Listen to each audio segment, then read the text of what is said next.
What's up, y'all? Welcome back to Worlds Collide, here with your girl Diva and the official JW. We are, of course, back with another reaction. This video is coming from the YouTube channel Audit the Audit, and the title is Officers Detain a Lawyer on His Own Property.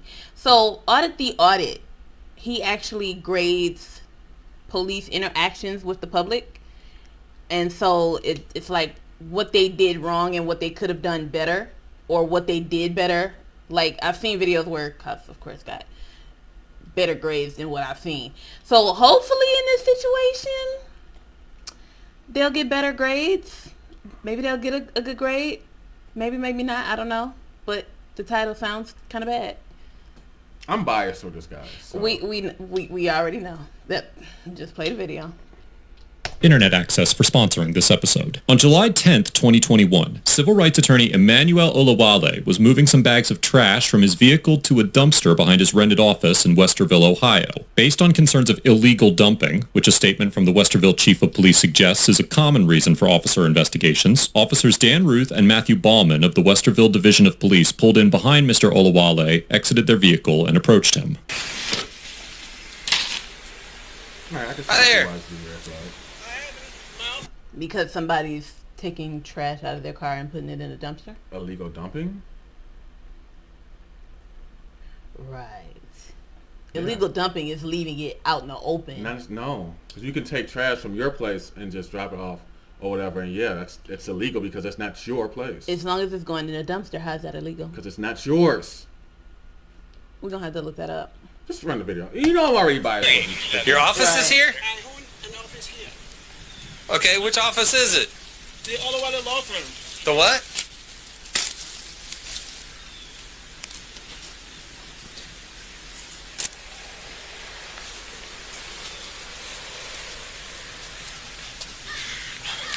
Here's my business card. So the dumpster's his. No, it's not. He just said... It's whoever owns the building. You can't take your personal trash from your house. That doesn't look like personal trash. It's coming from his car. Just, you know. How often do you put trash in your trunk? You hear people who do that. Okay. Hello, illegal dumper. You know what? Just run the video. Look, this could be the first reaction. I'm just gonna sit here. Yeah, okay. Because this guy, this channel is nothing but fake news and bad mouth people. So just run the video. Just run it. Just here. Yeah, okay. We gonna see. 160. No, you're gonna see. I'm not watching. All right. Huh? Show you my ID. If you don't mind, just so, yeah, if you don't mind, can we see your ID? Yeah. Pretty cool. That is pretty cool. That's a slick business card. Yeah. So is he not supposed to have a nice business card? I'll give it to him. You can keep doing what you're doing. We're just, again, we're kind of concerned. Yeah, seeing somebody dump a bunch of stuff there. So, all Right. Have it back? Just don't run it. Don't run my card. Don't run my ID. Don't run my ID. Don't run your ID? You have no reason to. Well, we're going to at least mark it down. We're going to take down your information. Nope. After providing his identification to the officers to confirm his identity as a tenant of the office building, Mr. Olawale tells the officers not to run his ID, but the officers argue that they are within their authority to record his information for their incident reports. According to Section 2921.29 of the Ohio Revised Code, quote, "No person who is in a public place shall refuse to disclose the person's name, address, or date of birth when requested by a law enforcement officer who reasonably suspects the person is committing, has committed, or is about to commit a criminal offense." It is likely that the officers had reasonable suspicion to initially detain Mr. Olawale on suspicions of illegal dumping, which is defined in Section 3767.32 of the Ohio Revised Code. The statute states that, quote, "No person, without privilege to do so, shall knowingly deposit litter in a litter receptacle located on any private property not owned by the person," and explains that, quote, "This section may be enforced Okay, all right. I'll give you that. Okay, all right. by any sheriff, deputy sheriff, police officer of a municipal corporation, or any other law enforcement officer within the law enforcement officer's jurisdiction." However, even though the stop was likely initially justified, it is questionable whether the officers could constitutionally run a warrant check on Mr. Olawale after he provided them with his ID. In the 2015 case of Rodriguez versus United States, the Supreme Court held that because traffic stops are especially fraught with danger to police officers, an officer may need to take certain, quote, negligibly burdensome precautions, such as criminal record and outstanding warrant checks, in order to complete their mission safely. While the question of whether the officers had the authority to continue to detain Mr. Olawale after he provided evidence that he was a tenant is a gray area that we will discuss later in this episode. If a court concluded that the officers had reasonable suspicion to continue detaining him, they would likely also determine that the officers had the authority to run his ID as an officer safety precaution. I'm on my property, putting trash in mine. Okay, but this is not just your property. It's several people's property. I understand. Okay. But I'm not violating any law. So No one said that you were violating any No, law. don't run my ID. I'm a lawyer. I know my rights. Okay. I'm not violating any law. I'm on my property. There's no suspicion. No one called anybody. So don't run my ID. I only identified myself so that this won't escalate. That's fine, but we can still mark down who we're out with, and so that's what we're going to do. Here's my opinion. Once he proved that he was a tenant on that property, obviously he was in every right to be throwing away trash. Because you said, oh, he doesn't own the property. Well, okay, do any of the tenants in an apartment complex No, that's why own the property? Say, that's what they say. You can dump your trash from your unit into a trash. But if someone else is driving into the complex and dumping it, that's illegal dumping. You're missing the point. He just said the law. You're a tenant, right? Mm-hmm. At an apartment complex, right? Yeah. You're a tenant. You're not the owner. Correct. And if a cop came to me and said, hey, what are you doing? And I explained to him, oh, hey, I'm just tossing my trash. Oh, okay, can I see your ID? Here you go. He's going to do his shit. I'm going to give him my ID because, hey, that's what he's supposed to do. I'm not gonna become an asshole. Oh, don't run my shit. Don't run my shit. If I'm a police officer and I did something like that, and you showed me that you live here, all right, here you go. Have a good day. This is why you're not a cop. Because all the extra is just unnecessary. Just run the video. Look, I'm not about to sit here. Okay, whatever. Turn this Who's into doing it though? an issue. Sir, you are turning this into an issue. We're just simply marking down who we're out with. Yeah. So he's just going to write it down on a piece of paper. It's just your name. Why? Because, sir, we are out with you because we were concerned that you were illegally dumping. But you already discovered. Do you want me to show you my office? I understand that you're here, but I don't know if this dumpster belongs to you or somebody else in the It belongs complex. to me.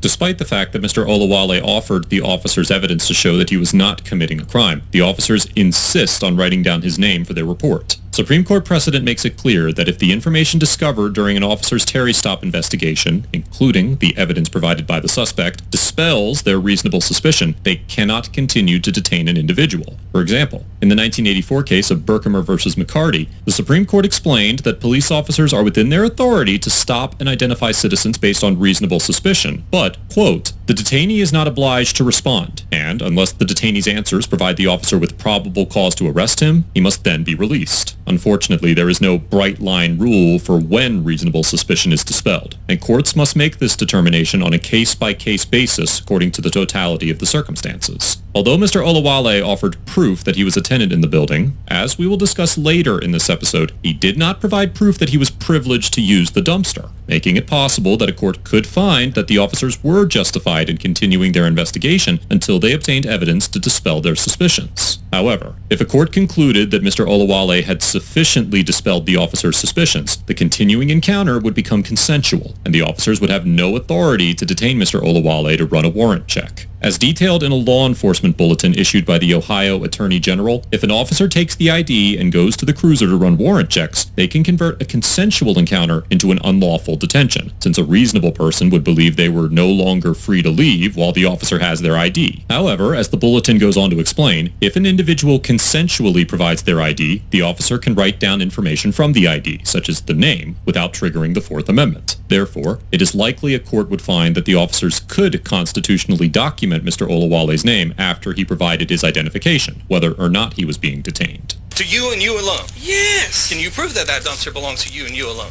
This dumpster belongs to the property. Okay, and that's I'm dumping my stuff in there. That's my point, though, is that if it's also other units, So So what? We belongs to everybody. We're paying for it. It doesn't really matter if it belongs to all the units. That's fine. Just give me back my ID. Thank you. The officer suggests that the only dumpster area that is on a private lot shared by several different businesses may only be accessible to some tenants, and implies that Mr. Olawale may not have access to the dumpster despite renting space on the property. While this seems like an unlikely scenario, it is technically a legal possibility under Ohio's commercial landlord-tenant laws. According to the Westerville zoning map, Mr. Olawale's office is located in a mixed-use quote-unquote planned development, or PD, zone. Section 1162.04 of the codified Westerville ordinances provides that on properties in PD zones, quote, trash and litter shall be controlled and stored in container systems which are located and enclosed in a manner to screen them from view on all sides. However, Ohio law does not place a legal obligation on commercial landlords to provide their tenants with access to a dumpster or other trash container system, as commercial tenants in Ohio have very few rights outside of those established in the lease. Under Section 5321.04 of the Ohio Revised Code, landlords are legally required to meet certain minimum standards, such as providing trash receptacles and trash removal if 4 or more units are owned in the same building, which cannot be waived in the lease. On the other hand, commercial tenants generally have no rights other than what is established in the lease agreement, and landlords and tenants can freely negotiate whatever terms they would like as long as they are not illegal or contrary to public policy. In fact, one type of commercial lease, known as a true triple net lease, requires tenants to take responsibility for all of the property's expenses, including utilities, real estate taxes, building insurance, and maintenance. Given the vast discretion given to commercial landlords and tenants in negotiating lease terms, in this situation, it would be feasible for Mr. Olawale to rent an office but not have access to the dumpster. However, it is also possible that this line of questioning was merely a distraction tactic to keep Mr. Olawale busy while the other officer wrote down his information. Hi. Don't worry, everything is under control. And that's my wife. Okay. That's fine. Do you want your card back? Yeah, I understand you came to check, but trying to run my ID to find anything, no, that's illegal. That is not illegal. But, okay, you can finish stumping if you like. Thank you.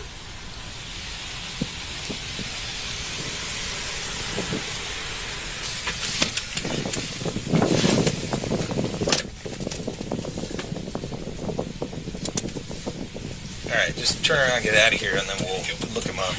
After returning Mr. Olawale's ID, the officers allowed him to leave and drove away. The following day, Mr. Olawale posted about the situation on social media, alleging that racial bias played a role in the encounter. In response to the posts, Westerville Police Chief Charles Chandler requested that an investigation be initiated, and the division published a webpage that included a statement from Chief Chandler and body cam footage from both officers. In his statement, Chief Chandler concluded that, quote, the body-worn camera shows a professional and polite encounter between our officers and Mr. Olawale, and that the officer's behavior was, quote, completely in line with the expectations of WPD officers. In a later interview, Mr. Olawale stated that he would file an official complaint if he thought it would make a difference, but since he believed the WPD statement was, quote-unquote, tone-deaf, and that filing a complaint wouldn't make any difference, he did not plan to do so. Overall, the Westerville officers get a B-, because although much of their conduct was ethical... That's a passing grade. Yeah. B-.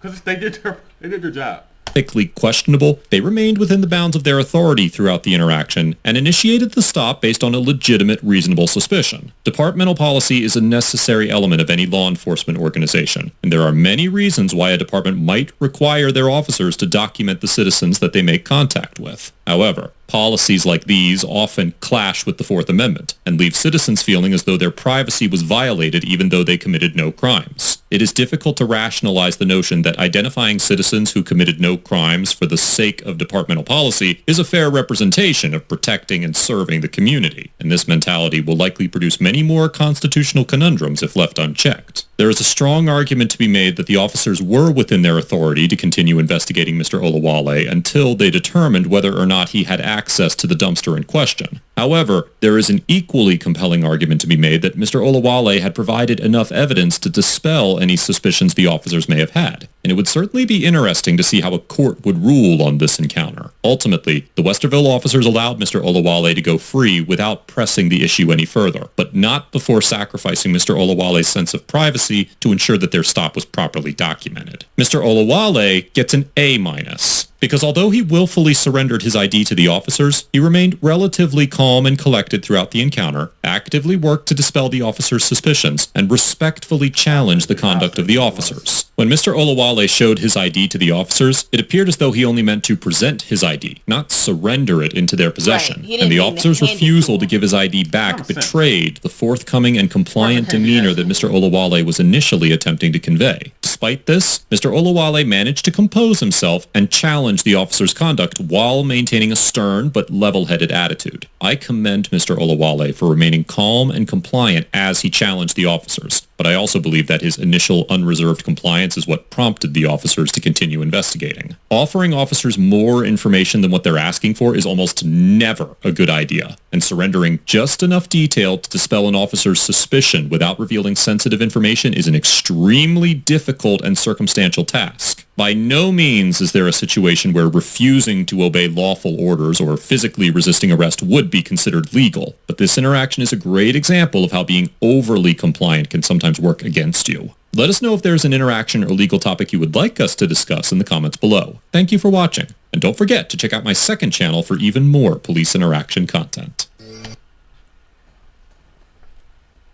He made a point. Because he gave him his business card, showing him my business is here. There's my name. There's what I do. There's the name of my business. There's the address. That may be true. right and all- here. That may be true and all, but at the same time, it's like, yo, if I'm a cop and I'm pulling up because there's been reports of illegal dumping in the area, and I pull up and I see a car dumping trash in a commercial lot. Yeah, I have every right to sit there and say, oh, hey, what's going on? Do. Can I see your license plate? And I said if that. I'm doing my report, yeah, I need to document who I'm talking to for my report, because that's my job. I have to follow my department's procedures.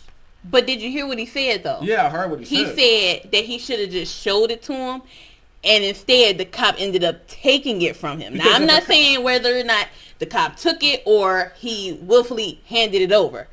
But doing a whole, because he that's what he was getting ready to go do. He was getting ready to go do a warrant search. Well, yeah, with his. everybody knows that's, yeah, when they give like counsel ID, yeah, they want to make sure you don't have warrants. But did you hear that it's unconstitutional? Yeah, but let's just be real. Like I said time and time again, it may be, people may think, oh, it's unconstitutional. Yeah, but at the end of the day, most departments have, like he just said, that's most departments' policies though. So they tend to clash with the Constitution, but that's policy. You have to, I don't give a damn. But this is why policies need to be changed. But see, I don't give a damn. At the end of the day, if I'm a cop, I'm following my policy. Because that's my neck on the line. Because if I don't follow policy, yeah, I can get in trouble for it. All he had to do was write his name down. I'm still gonna go back. Yeah, but I'm still gonna go back. Because what if he turned out he was wanted for something? And then, oh, I was the person who was wanted. A lawyer wanted for something? You can be wanted for anything. Business card and ID. Just because you're a lawyer does not mean you can't be a wanted person.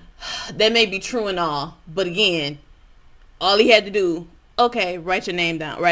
Because at the end of and the day, give him his ID back. what I find like kind of bullshit is like he tried to play the race card. Oh, it's racist, but no, they're doing their job. I didn't see no racial issues there. No, I didn't see any racial issues So that's there the either. one thing I got is like, that's bullshit. Because it's like, oh, you want to play the race card because for what? Because two white cops came up and was doing their job? No. In this case, I got to side 100% with the cops. They did their job. They didn't do anything wrong. In somewhat of an excess, because again, all they had to do was write his name down. So I don't see nothing wrong from the cops. Hey. Like I said, they got a passing grade. Yeah. Whatever. So you want to do the outro set and tell people where they can find this guy at? No, you can go ahead. So can you move that so I can see, please? Oh, I'm sorry. What are you doing? Everything y'all need to know is going to be in the description below. Saying where you can find us and everything.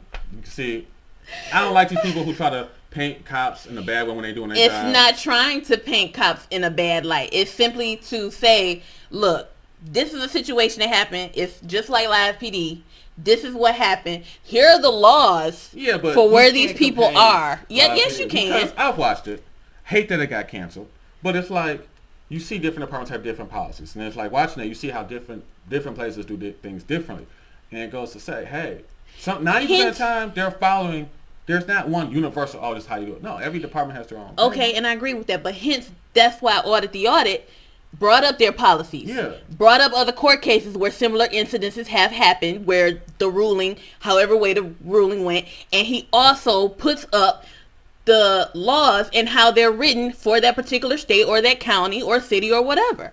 So that's why I like his end, and he's not, it's not like he's unfair to the cops in these situations. Because trust me, there have been some videos where it's like, yo, they definitely took their job too serious and felt like they were above the law. And now in this situation, he was fair about it. He gave them a passing grade. That's actually the first time I've seen a passing grade. So y'all go see this. We collide on this topic because she's anti-police. I'm not. I am not anti-police. That's a lie. So y'all can see the butting heads on this one. There might be another video from him. Y'all see we clash. No, there'll be plenty of videos from him. Hence why we collide. Hence why it's called Worlds Collide. But I won't be saying too much on these videos because, yeah. No, you have to. But on that note, link and everything is gonna be in the bio where you can find this guy. You can find us. Catch y'all next time. Bye, y'all.